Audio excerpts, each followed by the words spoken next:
sana kita ramikan pilihan dursana yo menentukan.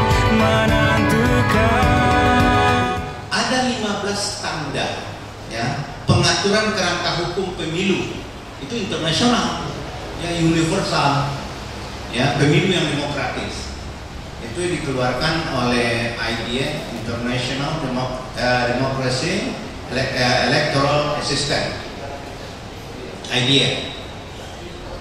Nah, dari yang 15 itu ada 3 mengenai pemilih. Ya, yang pertama hak pilih dan dipilih itu diatur dalam Undang-Undang nomor 7 tahun 17 tahun Undang Pemilu itu pasal 198 sampai 220. Kalau di pilkada itu pasal 59 kalau saya tidak salah itu. Ya. Itu diatur hak memilih dan dipilih. Kemudian ada lagi proses yang diatur, pendaftaran pemilih dan daftar pemilih. Nah, ini yang sedang dikerjakan oleh KPU. Yang paling penting ada urutan ke-9.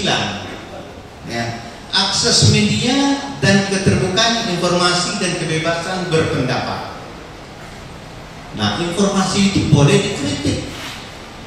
Nah, media tidak hanya menelan saja. Nah, KPU harus siap mana informasinya yang bakal dikritik oleh media untuk tujuannya mencerdaskan. Nah, tadi kalau kita lihat posisinya tadi itu tidak oposan jurnalis terhadap KPU, pasti beritanya itu mengarahkan ke arah yang lebih baik.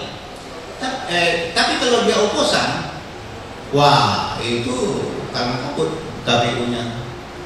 Ya, yang baik-baik yang biasa-biasa umum itu tidak perlu diberitakan.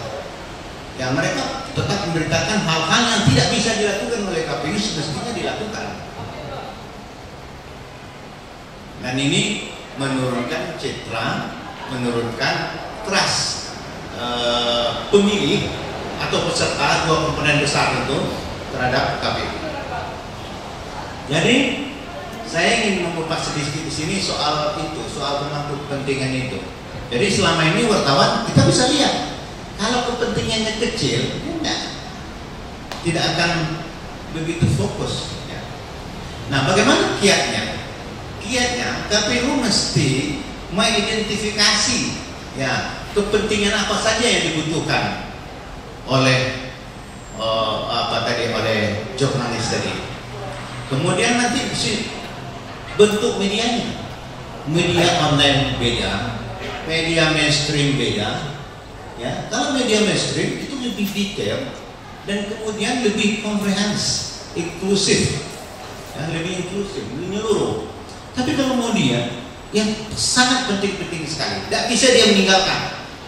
Ini harus diidentifikasi oleh KPU. Contoh dalam pemilih,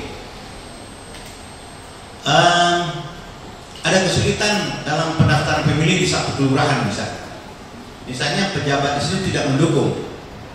Ya kenapa? Karena waktu proses pemilihan PPDP itu tidak diharapkan oleh RT dan RW, ya tidak ada kerabat misalnya atau yang lain-lain, sehingga berpengaruh pada dia baik kerja. Maka untuk itu KPU-nya harus ya lebih jelimet dalam bagaimana mengelola wartawan. Jadi mengelola wartawan maksudnya bukan bisa berkehendak hatinya KPU, tidak, tapi bisa memberikan informasi atau background informasi yang berkualitas, yang betul-betul pencerahan dan mampu mengajak target KPU itu sendiri, target KPU pemilih ya. Nah, hal itu penting. Kenapa? Ya, karena tadi sudah disampaikan oleh Pak Ang itu, ya, namanya Pak Ang ya.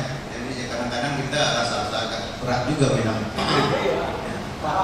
Ya, kalau apalagi tanpa Pak Ang, ya, Ang ini ada, tapi apa boleh buat? Ada terlanjur namanya seperti itu.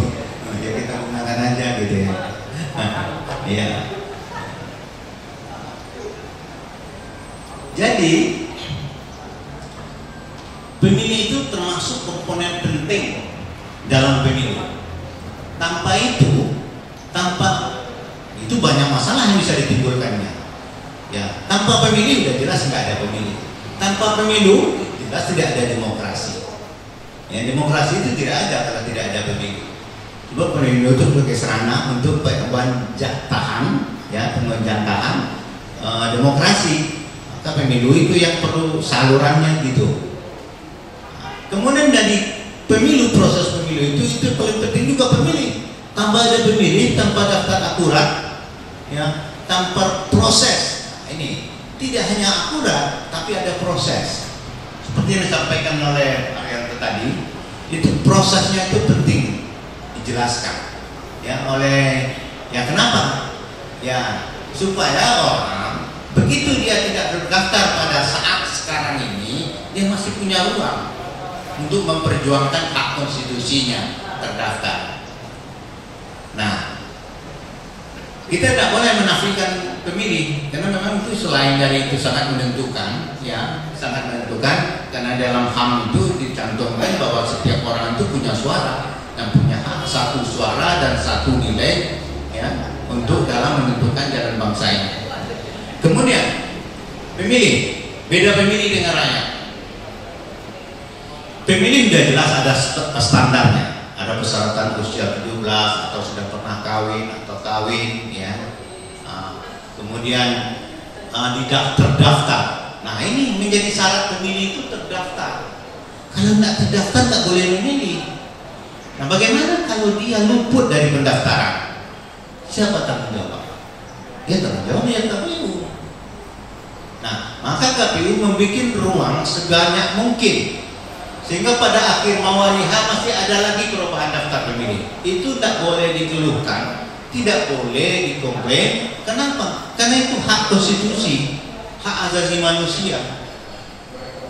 Nah, jadi untuk itu maka mereka itu harus didaftar. Kemudian kenapa pemilih itu penting? Statusnya pemilih itu sampai di mana? Pemilih itu ya, atau rakyat berstatus pemilih itu hanya sampai bilik suara. Setelah dia memberikan suaranya, dia keluar, itu haknya. Ya, bagi undang-undang pemilu Indonesia itu haknya, mau dia menyerahkan suara atau tidak. Tapi kemudian ada kewajibannya. Tidak kewajiban pemilih, tapi kewajiban berstatus sebagai rakyat. Nah, kewajiban rakyat itu mengontrol seumur hidup, walaupun pemilu ini periodisasi, ada sekali 5 tahun, tapi dia punya kewajiban mengontrol kewenangan yang pernah diberikan kepada seseorang ketika dia menentukan pilihan. Makanya dalam pemilihan itu tidak boleh intervensi.